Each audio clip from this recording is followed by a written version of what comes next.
Sandra's POV. Matamlay na pumasok si Sandra sa opisina kinabukasan. She didn't have enough sleep dahil nasanay na siyang laging katabi si Enrique sa pagtulog. Kaya ngayon ay naninibago siya. "Good morning po, Ma'am Sandra." Magalang na bati ni Leah. Isang tango lang ang isinagot niya dito at pumasok na sa loob, saka pabagsak na umupo sa kanyang swivel chair. Hindi niya alam kung ilang minuto o oras na siyang nakatulala. Bumalik lang siya sa wisyo nang marinig ang pagbukas ng kanyang pinto at bumungad ang hindi niya inaasahang panauhin. Agad siyang napatayo nang makita kung sino ang bisita niya. Kung noong nakaraan ay masaya siya kapag nakikita ito because she sees him as a father figure, pero ngayon ay nag-iba na ang pakiramdam niya. Tila banta ang presensya nito. "Dad, napadaan po kayo?" Hilaw niyang tanong. Pilit din siyang ngumiti upang wag ipahalata sa matanda na alam na niya ang tunay na pagkatao nito. Ngayon, napagtanto niya kung gaano kalakas si Don Emmanuel, knowing that he was sitting as the president of the country and a mafia at the same time. Tumakbo ba ito sa pagkapangulo para sa maruming layunin? "I really came here to visit you, Iha. Hindi mo man lang ba ako pauupuin?" Nakangiting tanong nito. Napakurap-kurap siya sa kanatarantang inalok na maupo sa visitor's chair si Don Emmanuel. Ano po ang gusto niyo, Dad? Tea, coffee or..." "No, don't bother, Iha. Hindi rin naman ako magtatagal." Napatango naman siya at tahimik na pinagbasda ng kaharap habang inililibot nito ang paningin sa kanyang buong opisina. "Ano po palang sadya ninyo at bumisita po kayo sa akin?" Mula sa mga painting ay dumako ang tingin nito sa kanya. She felt awkwardness and the dark atmosphere surrounding them like the first time she saw him in their house. Isang makahulugang ngiti ang binitawan ng kanyang biyanan at hindi niya maiwasang hindi makaramdam ng kaba sa mga ngiting iyon. Nagkunwari siyang inilipat ang kanyang mga mata sa ibang direksyon para mawala ang tensyon na nararamdaman. "Alam ko na alam mo kung sino talaga kami, Sandra." Anito na nagpaangat ng kanyang tingin. Did Enrique already tell his father about what she witnessed? Kaya ba hindi siya nito pinigilang umalis ng bahay? "Nakikita ko nagtataka ka kung bakit ko nalaman ito base sa titig mo. I am Enrique's father, Sandra. That's why I knew everything about him, to the smallest details up to the big ones." Muli siyang napalunok. Why does she feel like this conversation is not going to be a good one? "Sinabi po ba ni Enrique sa inyo?" Umiling si Don Emmanuel at ngumiti. "It doesn't matter if he told me or not, and I am here right now to tell you a very important thing, Miss Fernandez." "Miss Fernandez?" Nagtataka niyang ulit. Isang tawa ang kumawala sa bibig ng matanda bago muling nagsalita. "I'm sorry about that, pero para sabihin ko sa iyo ang totoo, hindi kita itinuring na manugang, Sandra. Isa ka lang stepping stone para makamit namin ang goal namin na meron na ako ngayon." Mahinahon itong saad. Pakitang tao lang pala lahat ng kabutihan nito sa kanya. Hindi pa man tapos sa pagsasalita ang matanda, ay parang alam na niya kung ano ang susunod nitong sasabihin. "You used and fooled my father." Puno ng puot niyang pahayag. Napatangu-tango si Don Emmanuel sa sinabi niya. "Your father, Oliver, he's such a good and influential man. Malaki ang naiambag ng existence niya sa kandidatura ko. You see, bago pumanaw ang ama ko, kasama ko siya sa aking kampanya saan man ako magpunta." "Alam mong may sakit siya, pero hinahayaan mo pa rin siyang samahan ka sa halip na manatili sa ospital? Anong klaseng tao ka, Don Emmanuel?" "It's his fault. He was too naive for pushing himself to the limits. And besides, sa tingin mo may pakialam ako kung may sakit siya o wala? Hindi. At kahit ang kanyang katapusan ay nagdudulot ng maraming simpatsya sa aking pangalan." "Ganyan kapaki-pakinabang ang daddy mo sa akin." Nakangisi nitong saad. "Napakasama mo." Kuyom ang kamao niyang bigkas. "Maybe I am, Sandra. And that's where Enrique got his evilness too. Pinakasalan ka ng anak ko dahil malaking tulong sa amin ang pamilya mo at hindi dahil sa kalokohang sinasabi ng anak ko sa iyo dati." Mariin siyang napapikit. She doesn't wanna believe the nonsense things this old man was saying. Kakasabi lang ni Enrique sa kanya na mahal siya nito. "That may be the reason he married me. Pero mahal ako ng anak mo at handa siyang magbago para sa akin." Matapang niyang wika. Umangat ang sulok ng mga labi ni Don Emmanuel. Bakas din ang amusement sa mga mata nito habang nakamasid sa kanya. "Kung mahal ka ng anak ko, hindi ka niya pinaglilihiman. Anong silbi ng pagmamahal mo kung magsisinungaling siya sa'yo?" Tanong nito na nagpatahimik sa kanya. "Enrique is manipulating you. Ang totoo, ay balak na niyang pakasalan ng tunay niyang fiancé na si Nicole Petrova. Does it ring a bell? I don't believe you. Inilapag ni Don Emanuel ang isang sign pen sa kanyang mesa at pinindot ang dulo nito. When will you be going to dispose your wife, Enrique? Nicole's family can't wait to marry their daughter to you. Ani ng boses ni Don Emanuel. Teka lang, Dad. Hindi pa ako tapos makipaglaro kay Sandra. At saka, hindi pa tapos ang eleksyon. Makikita mo lang one of these days kung anong gagawin ko sa kanya. Sagot naman ng boses ni Enrique.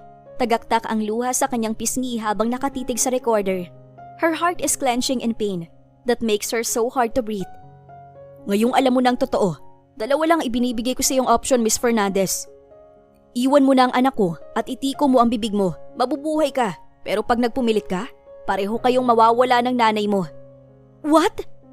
Nahintatakutan niyang bigkas. You heard me, Miss Fernandez. Anito saka tumayo na.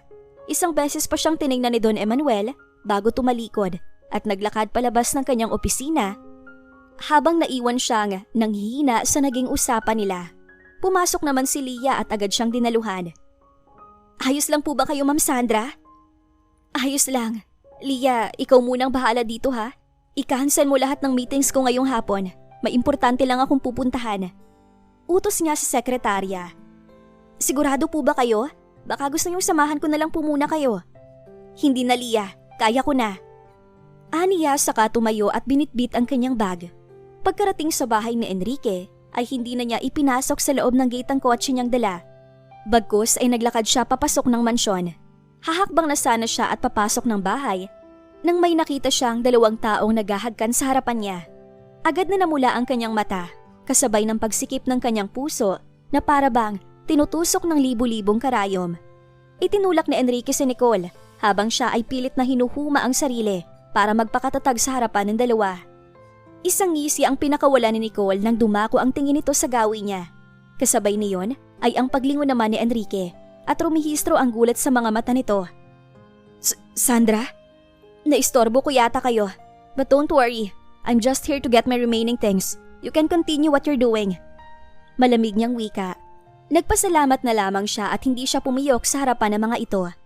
Dahil kung hindi ay magiging katatawanan lamang siya ng dalawa. Taas noo siyang naglakad paakyat ng hagdan at nilampasan sina Enrique at Nicole. Pagkapasok niya, agad niyang kinuha ang maleta, saka isinilid ang kanyang natitirang gamit.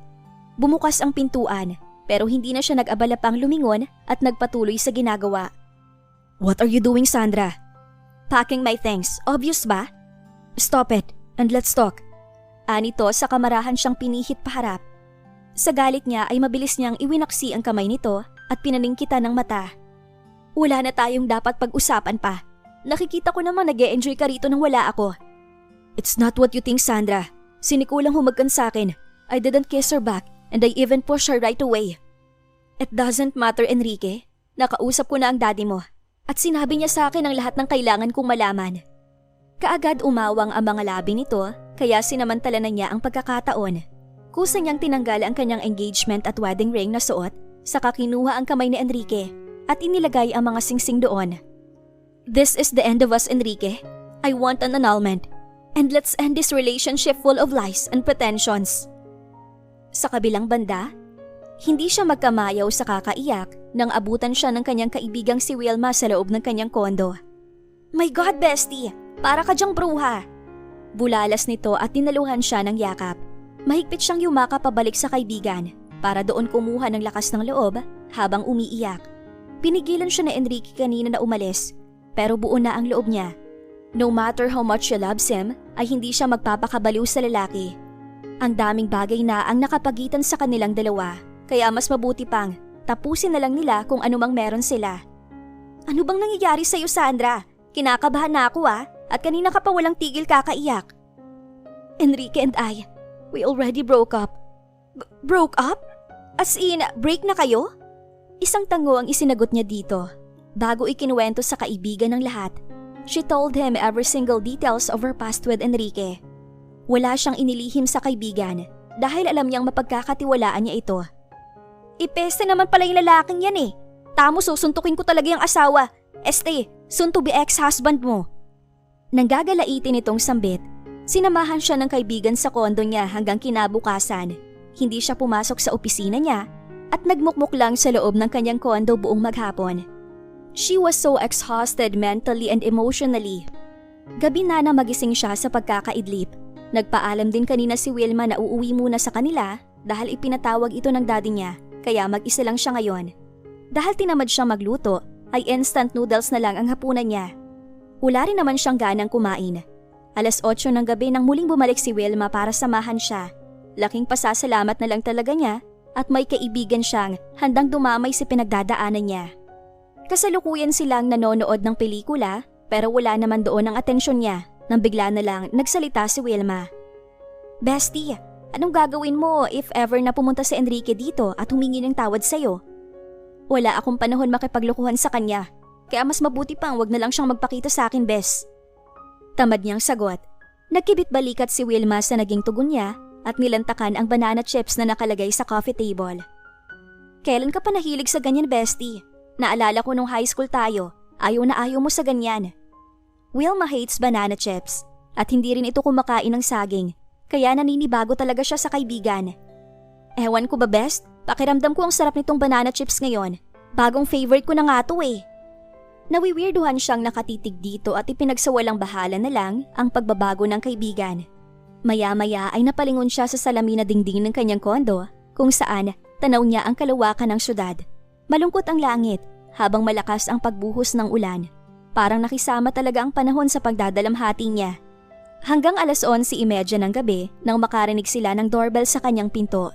Nagkatinginan silang pareho ni Wilma dahil wala naman silang inaasahang bisita. Nang hindi tumigil kaka-doorbell ang nasa labas, ay naiinis siyang tumayo. "Teka best, baka masamang tao yan." Pigil ni Wilma. "Titingnan ko lang naman eh." Aniya at sinilip ang peephole, subalit wala siyang nakikitang tao sa labas. Tatalikod na sana siya nang muling may pumindot ng doorbell. Nag-aalangan siyang buksan ng pinto dahil hindi pa niya nakakalimutan ang nangyari sa opisina niya noong nakaraan. Muli na naman itong tumunog kaya dahan-dahan niyang binuksan ang pintuan at sumilip, pero nagulat siya na makita kung sino ang nasa labas. "Enrique?"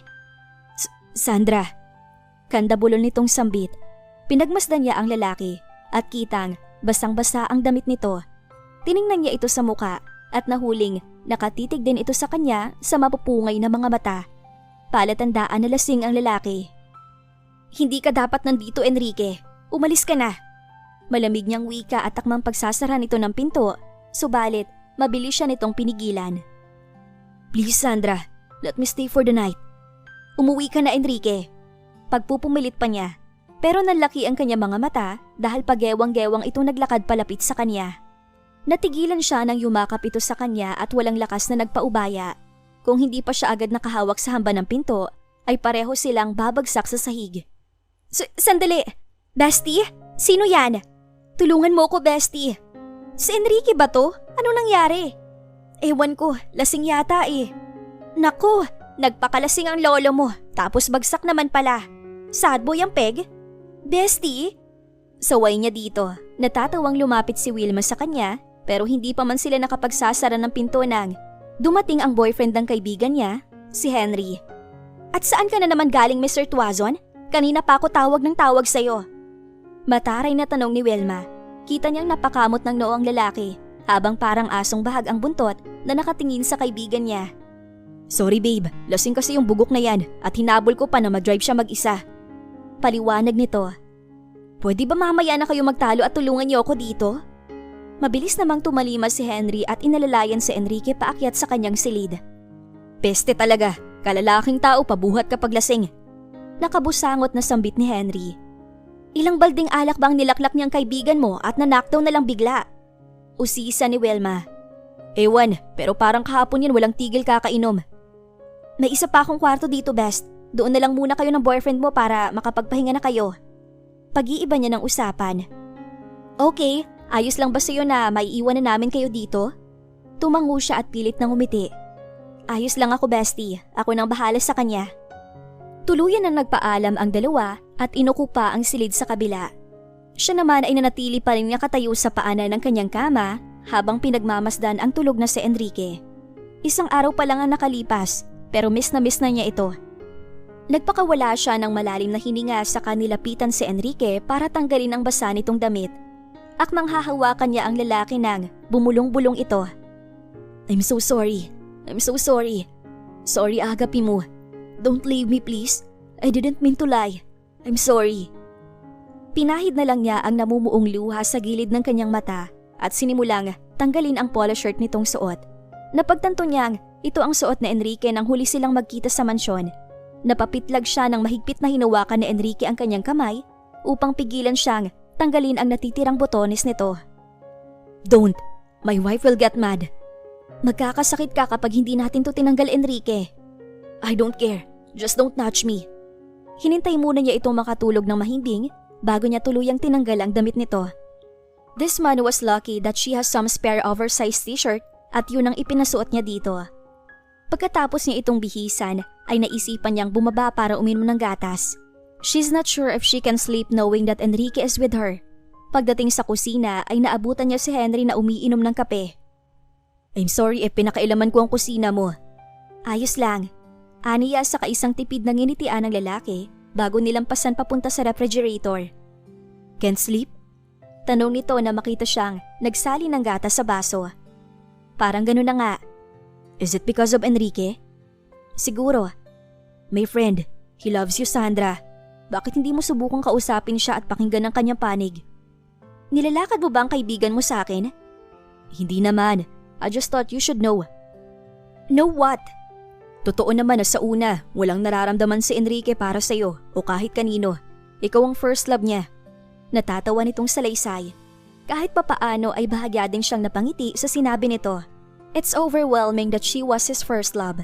Imagine na ang isang lalaking kasing gwapo ni Enrique ay nagkaroon ng unang pag-ibig sa edad na 27 at ang babaeng yon ay siya. Totoo rin na sinundan kanya sa isla para sa paghihigante at pinakasalan ka para pasiglahin ang political career ng kanyang ama.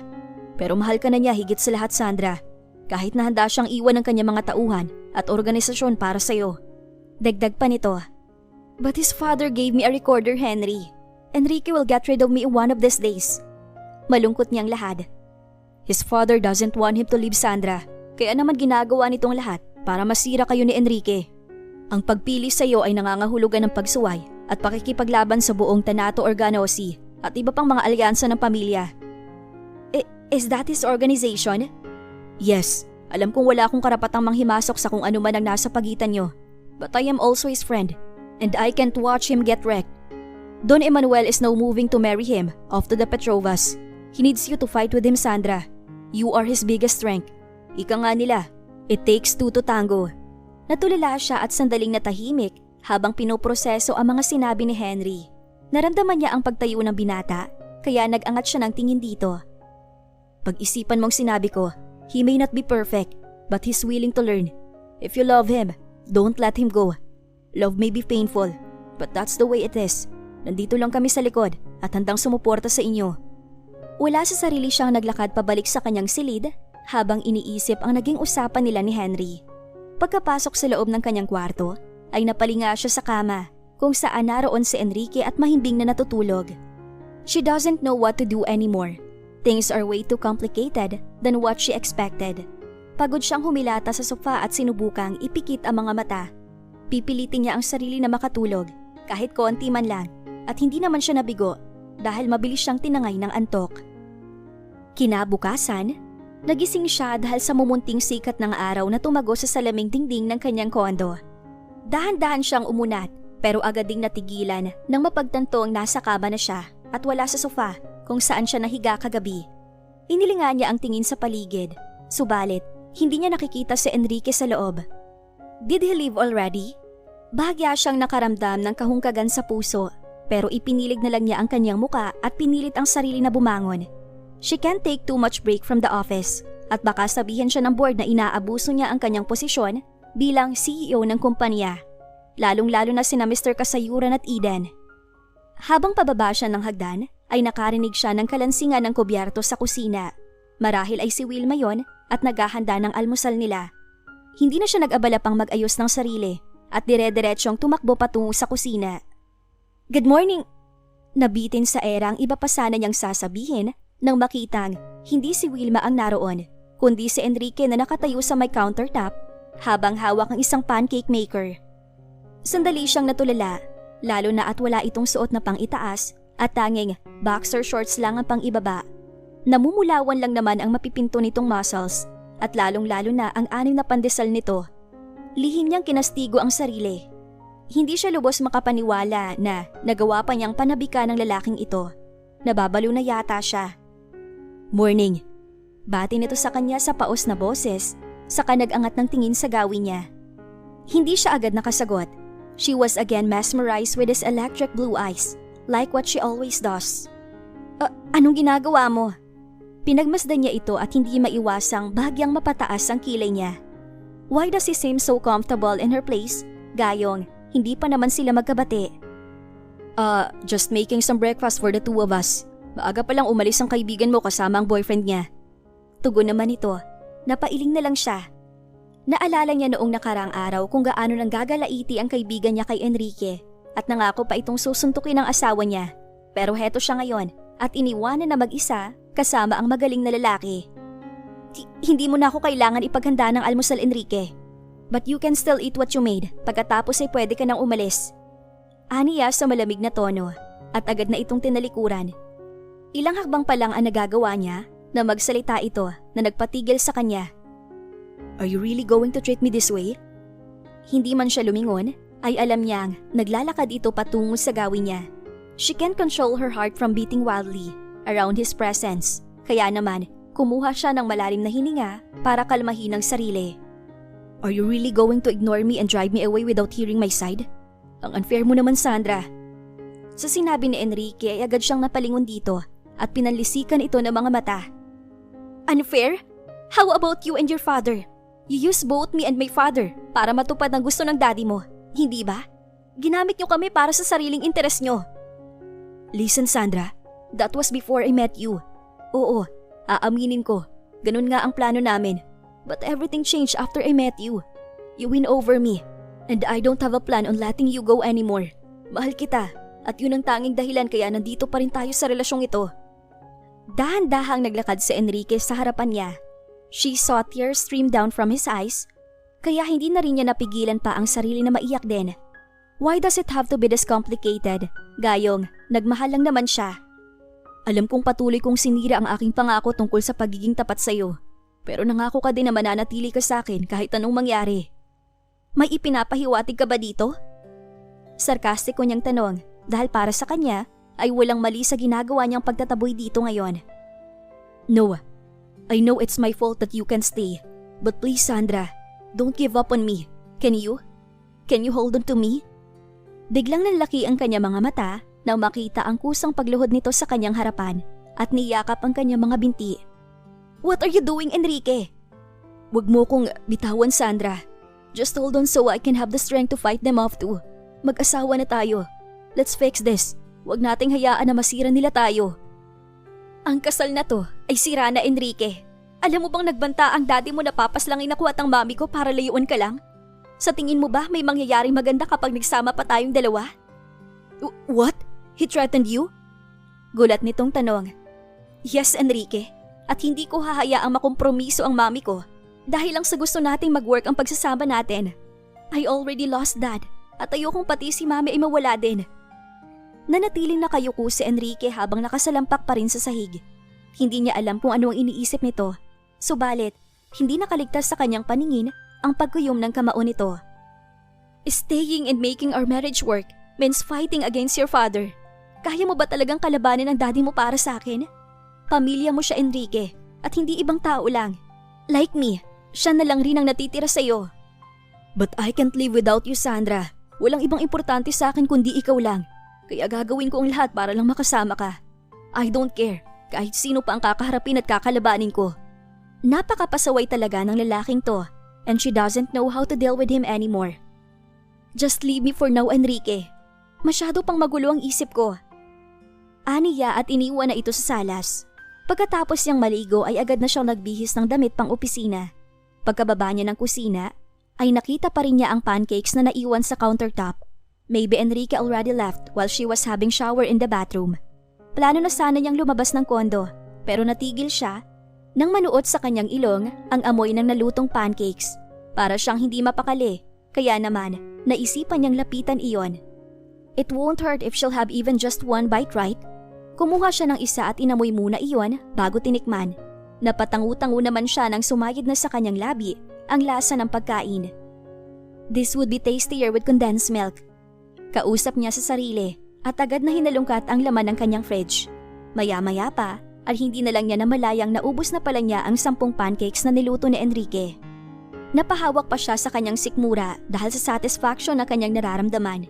Nakapagtataka na hindi naman siya ganun katakaw kumain dati. She can't understand herself, but she felt so happy just by eating those pancakes.